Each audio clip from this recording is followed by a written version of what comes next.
मैं अगली कड़ी में आमंत्रित करना चाहता हूं डॉक्टर बिशन लाल गौड़ साहब को, पूर्व प्राचार्य अतर्रा स्नातकोत्तर महाविद्यालय की बांदा में आप रहे हैं।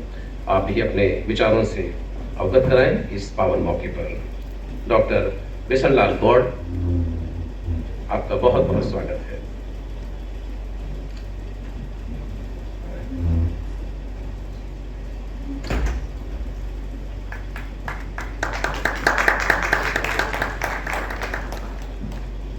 हम आए और कुलपति जी चल दिए।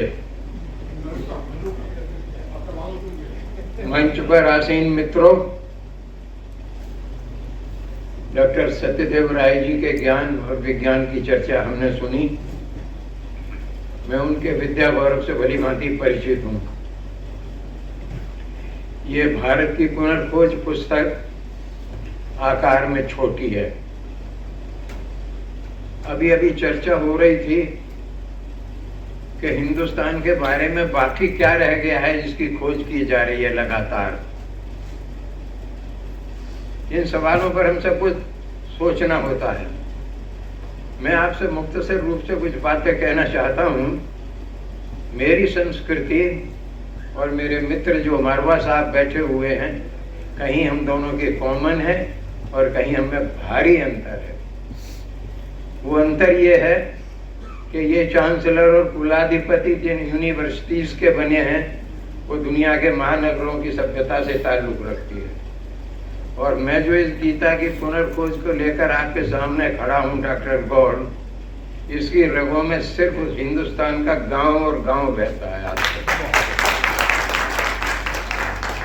ये मैं इसलिए आप तक ये बात पहुंचा रहा हूँ कि हम लोगों को जब हम भारत की कोई भी खोज करते हैं तो हमको ये देखना होता है कि क्या हमारे पुरखों ने ऐसे काम किए कि जो आज तक हम सारी दुनिया में सिर उठा करके कह सके हम हिंदुस्तानी हैं, या हमारे बुजुर्ग पीढ़ी ने, पुरानी पीढ़ी ने ऐसे काम किए कि जो हम उनका नाम लेते हुए भी सिर नीचा हो जाता है हमारा।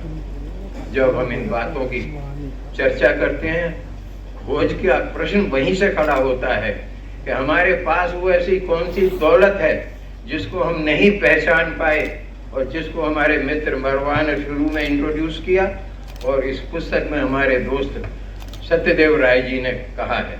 वो बात मैं आप तक पहुंचाता हूँ। मैं आचार्य हूँ सत्य विद्या का, और मैं विद्यार्थी बहुत ईमानदार हूँ। आप तक बात पहुंचा दूंगा साफ साफ, मुझे कोई गरूर नहीं है किसी बात का। दोस्तों देखो, दुनिया की ऑटोबायोग्राफीज आपने पढ़ी होंगी। अपनी अपनी आत्मकथा लोग लिखते हैं। मैं भी लिखूं अपनी आत्मकथा तो आप सच समझिए कि मैं अपने पापों को दबा जाऊंगा नीचे और बस ऊपर ऊपर की गपशप लिख देंगे हम अपनी आत्मकथा में।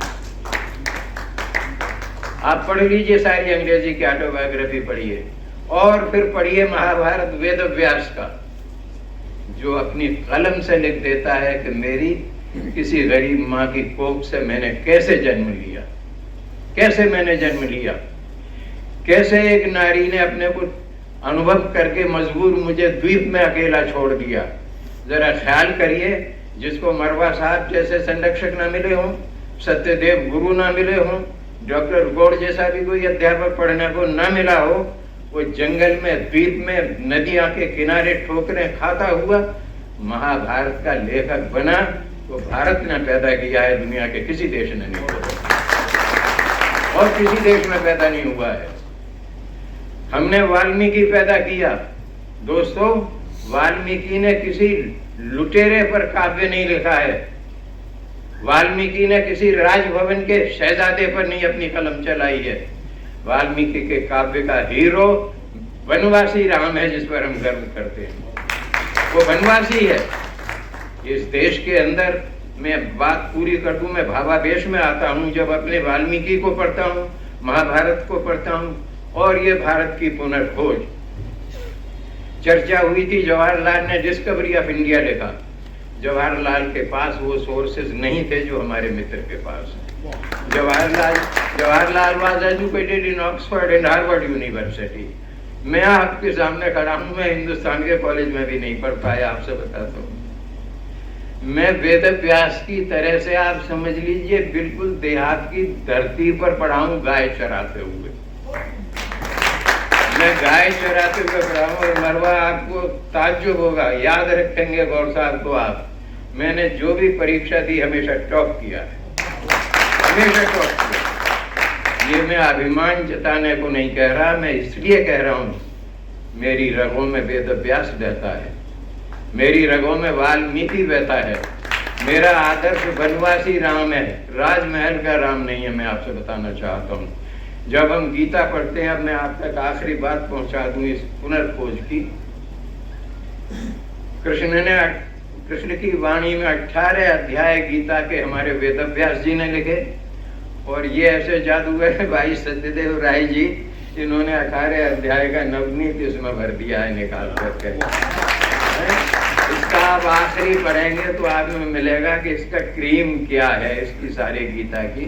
जरा बहुत सी बातों में मैं सत्यदेव राय जी से डिफर करता हूँ, और वो क्या है वो बता दूं। इनको बहुत ऊंचे गुरु जी से दीक्षा मिली है।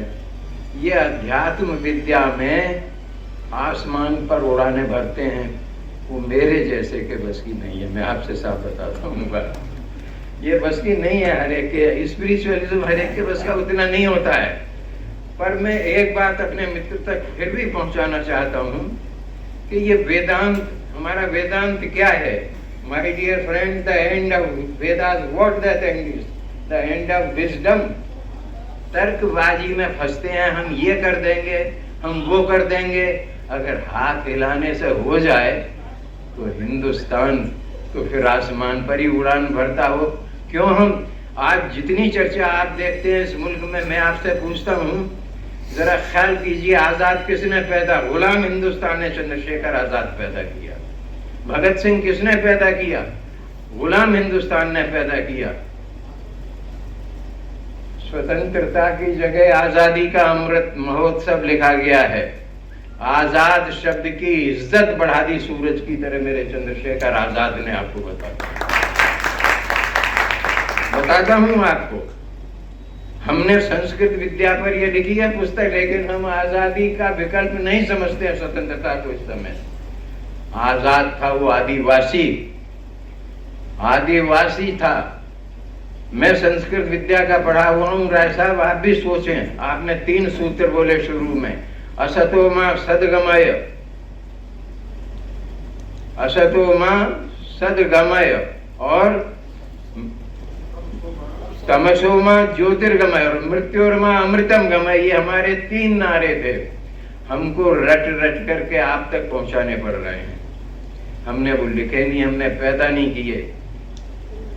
आदिवासी बच्चा जिसको पंडित तिवारी कहते हैं आप, चंद्रशेखर आजाद, उससे मैजिस्ट्रेट पूछा, मरवा साहब पूछते हैं आपका नाम, अपराधी हैं आप, आपका नाम?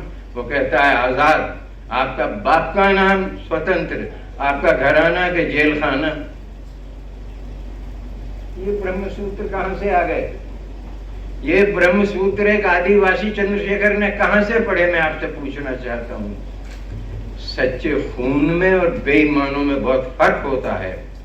भारत भ्रष्टाचारियों पर नाज नहीं कर सकता है कभी।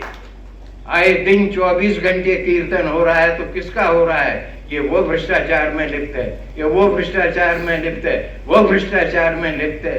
अरे जिस जहाज के तुमको नाविक बनाया गया है, जिस नैया के तुमको खेवन हार बनाया गया है, जिस भारत माता का हम वंदे मातरम गाते हैं, लुटेरो, ये तो विदेशी हुकूमत ने भी नहीं किया कि यहाँ की दौलत को ले जाकर स्विट्जरलैंड में रखा हो जाकर के।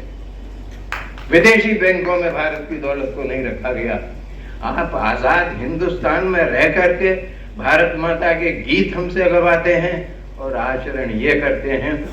ये किसान गौड़ संस्कृत विद्या का पारंगत, जिसकी व्याकरणाचार्य के रूप में बहुत ज्यादा शान बघारी जाती है। हकीकत तो मैं जानता हूँ कि द्वीप में त्यागा हुआ वेद व्यास कैसे महाभारत का लेखक बना और कैसे मैं आपके सामने इस पुस्तक की शान में बोल रहा हूँ। ये बहुत खूबसूरत पुस्तक है।